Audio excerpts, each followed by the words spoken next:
about a woman who made me wait 6 months. By the way, I never had sex with her. After the 6 months, we'd gone on a cruise. She's the one I told you about who was drop-dead, unbelievably beautiful. And I'd already stopped seeing her, and then she found out that I was going on a cruise, and I had an extra ticket because that was my compensation for doing a listener cruise.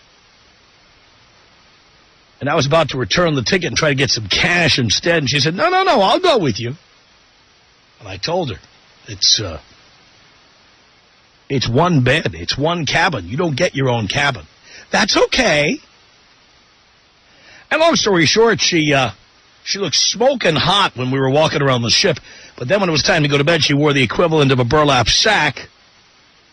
And faced away from me, all I saw was her back with the flannel nightgown, whatever she was wearing. It was like, well, good night. 7 nights in a row. She ultimately told me she had read a book. And even though she was not a virgin, this book recommended that she hold out until marriage if she wants to get married.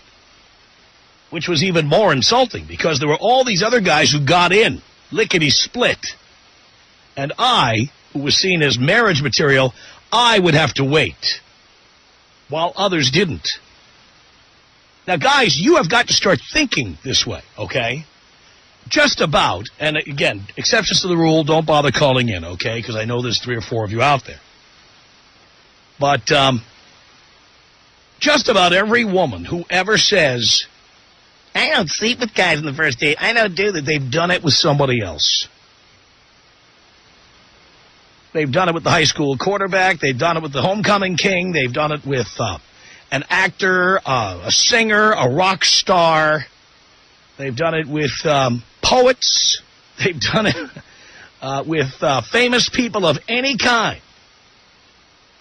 Radio talk show hosts, whatever. But you are going to have to wait. Doesn't that insult you? Aren't you insulted when a woman says that?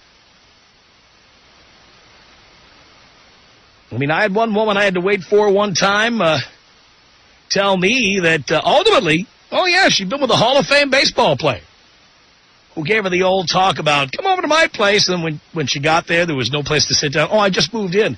Here, the only flat space is my bed. So she hopped right in. Yeah, hopped right in.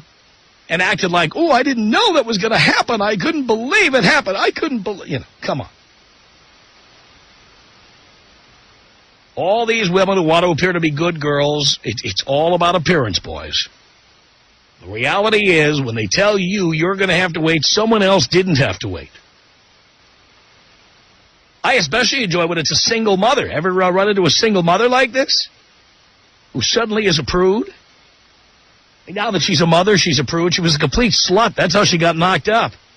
But now that she's a mother, she's a prude. There's a lot of that out there. But I think the girls are really living in a dream world, believing that we're waiting for them to be ready. And especially the idea that we're not all about sex. When we first meet you, all we know about is your sexuality. That's all we know about, and we're checking you out. And we're imagining having sex with you. It's not for any other reason. It's not because we're pigs. It's not because we're stupid. It's not because we only think with one head and not the other. All the reasons you girls love to give. The reason is we know nothing else about you. We are visually stimulated, and we are seeing a hot piece of ass, and we are viscerally reacting to it. Look up viscerally, you idiot.